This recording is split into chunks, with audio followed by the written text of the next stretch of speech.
Sir.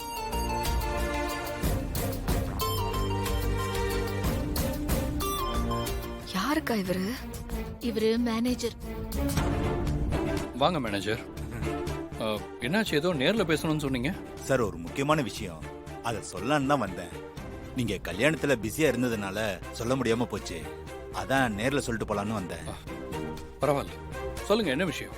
அன்னைக்கு இசை மேடத்தோடைய design நல்லா இருக்குன்னு சொல்லி அடுத்த டிசைன்ஸ் அவங்கள பண்ண சொல்லியிருந்தீங்களே.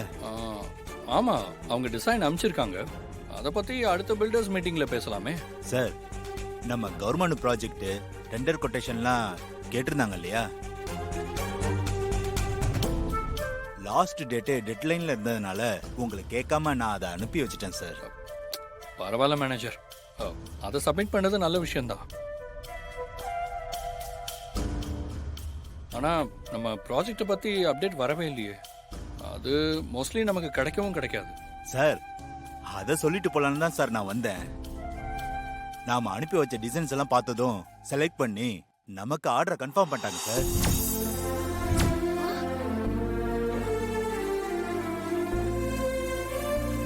அந்த ப்ராஜெக்ட் நமக்கே கிடைச்சிருச்சு. வாட்?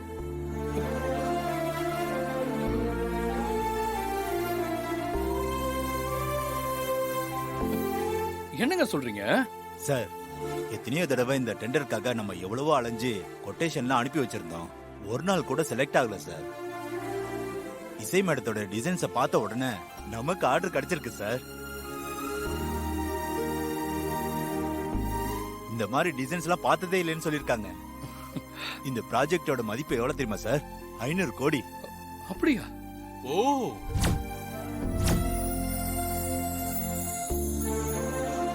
கன்ஸ்ட்ரக்ஷன்ஸ், மெட்டீரியல் காஸ்ட்லாம் போக நமக்கு கிடைக்க போற ப்ராஃபிட் 100 கோடி சார். Wow, fantastic.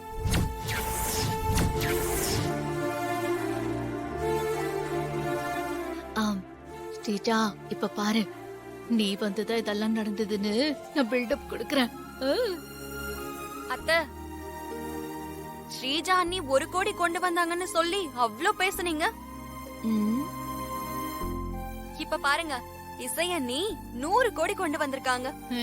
உன்னை கேட்டாங்களா? ஐயோ.